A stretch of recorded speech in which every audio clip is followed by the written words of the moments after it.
Bem-vindo, caro professor, a mais um vídeo sobre gamificação. E nesse vamos observar os elementos de games. Esse termo nós já utilizamos lá no vídeo anterior, quando começamos a compreender os conceitos de gamificação. Lembra? Então, vamos adentrar no assunto e explorar um pouquinho. Como nós adotamos a definição de gamificação do GPNT-Duke, o grupo baseou-se nos elementos apresentados por Verbach e Hunter. Tem outros autores que também tratam sobre os elementos de games, mas elegemos a tríade dos referentes autores, pois os mesmos deram uma visão mais ampla sobre o assunto, especificando cada um dos elementos previstos para a concepção de um jogo. Então, podemos observar que a pirâmide ela tem 3 níveis, as dinâmicas, mecânicas e componentes.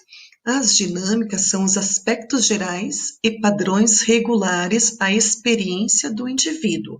Então, são temas em torno do qual o jogo vai se desenvolver. Por exemplo, uma narrativa, as emoções, progressão e relacionamento. As mecânicas são os processos básicos que orientam as ações dos jogadores, como, por exemplo, desafios, competição, recompensas.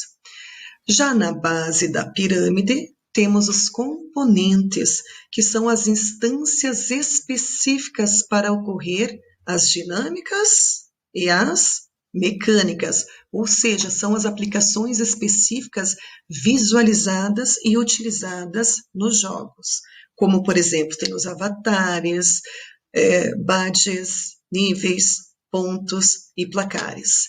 Esses badges são como os escudos, os emblemas recebidos. Então, vamos falar um pouquinho sobre cada um dos níveis, esses 3 elementos estruturantes da pirâmide da hierarquia, apresentado pelos autores. Então, estão aqui os 3 componentes, dinâmicas, mecânicas e componentes, com seus referentes elementos. E, falando um pouquinho sobre as dinâmicas, descrevendo-as, temos, por exemplo, a progressão. Então, a progressão num jogo dá a ideia de dar aos jogadores a sensação de avançar dentro de um jogo. Por exemplo, ele realizou o nível 1, vai ser desbloqueado o nível 2 para ele dar continuidade até atingir e realizar a missão daquele jogo. Essa é a sensação da progressão. Por exemplo, outra dinâmica que os autores mencionam são as restrições. Refere-se à limitação da liberdade dos jogadores dentro do jogo. Por exemplo, o jogador não pode acessar determinado conteúdo ou determinada sala ou ambiente porque o mesmo está bloqueado. Deve retornar a tal fase, conseguir um determinado pontuação ou uma recompensa para, assim, desbloquear esse local. Então, é uma restrição. Aqui são, então, os elementos e suas respectivas descrições. Vou citar algumas, ok? Então, em qualquer momento do vídeo, você pode dar pause e observar, então, o que cada um representa. Das dinâmicas, vamos falar um pouquinho das mecânicas. Então, alguns elementos, por exemplo, a cooperação e a competição. O que são isso? Então, o jogo possibilita a criação de um sentimento de vitória e de derrota. Então, por meio da cooperação, um trabalho cooperativo, pode-se atingir a vitória e também com a competição de um jogador com outros, tem-se a derrota. Outro elemento das mecânicas são os desafios. Então, são objetivos que o jogo define para o jogador. Outro exemplo, as transações, significa compra, venda ou a troca de algo com outros jogadores no decorrer do jogo. Passamos para os componentes. Então, é o último patamar, é a base da pirâmide. Então, os componentes, por exemplo, então, são as aplicações, são os elementos que estão presentes nos jogos, são visíveis, e o jogador vai utilizá-los para alcançar o seu objetivo, para realizar trocas, para conseguir atingir o resultado final. Por exemplo, o avatar. Então, ele trata de uma representação visual do personagem, que é do jogador. O boss é um desafio geralmente difícil no final de um nível, que tem e deve ser derrotado a fim de avançar no jogo. Lembram? Não sei, bem, é do tempo nosso, ainda tem o boss, quando tem que derrotar o chefão da fase final para ou avançar de nível ou ganhar o jogo. Então, esse elemento é o boss. Tem o combate, então são disputas que ocorrem para que o jogador derrote oponentes em uma luta. Dando continuidade nos componentes,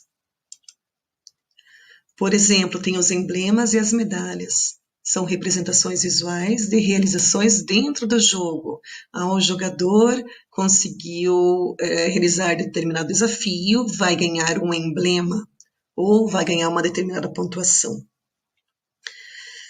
Níveis, representação numérica da evolução do jogador. Então, o nível do jogador aumenta à medida que ele se torna melhor no jogo. Temos as pontuações, ranking. Logo, combinar elementos dessas três categorias, dinâmicas, mecânicas e componentes, pode assegurar uma efetividade da gamificação. Portanto, quando formos desenvolver os nossos objetos de aprendizagem gamificados, nós vamos retornar a esses três componentes, a esses quadros, e começar a analisar o que podemos contemplar em nosso objeto que vamos construir, certo? Esse é o nosso combinado, não esqueça, esse vídeo é importante. Por fim, Alves, Minho e Diniz, eles propõem 11 etapas para auxiliar o professor na construção e a implementação de estratégias gamificadas. Então, ele dá a etapa 1, qual é a nossa ação como professor e a orientação metodológica. Então, primeiro, interagir com os games, ou seja, vivenciar esse mundo dos jogos digitais para compreender o que está acontecendo, que mecânicas envolvem aquele jogo. Então, uma dica, se você não tem afinidade e não joga, não tem problema. Pergunte para o seu aluno, pergunte para o seu filho, filha, sobrinho, afilhado, alguém com certeza do seu meio joga.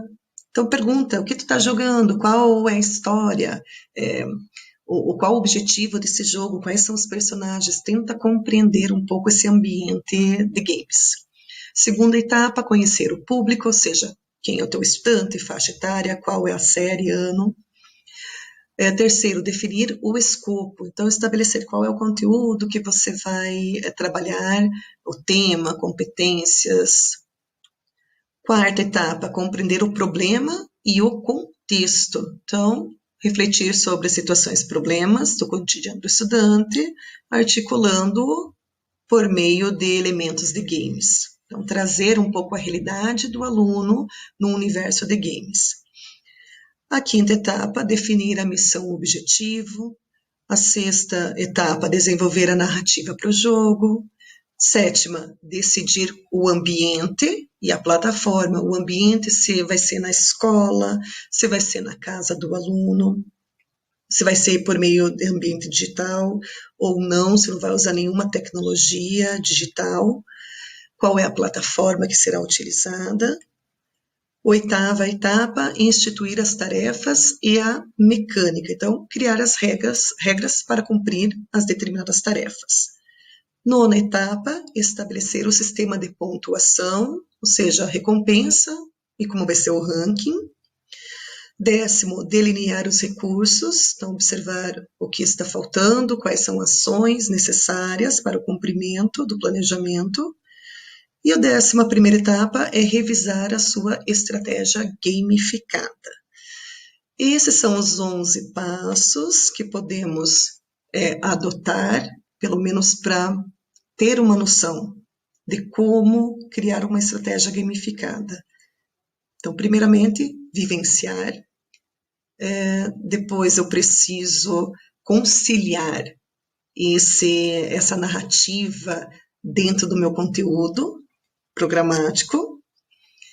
E a escolha da plataforma é super importante, e como vai ser a narrativa. Então, são os elementos que acabamos de verificar, estão nessas propostas por Alves, Minho e Diniz. Vamos ao fim do nosso vídeo sobre elementos de games, lembrando que vamos retomar o assunto quando criarmos os objetos de aprendizagem gamificados, ok? Este é o nosso combinado. Então, desejo a todos bons estudos e até a próxima unidade.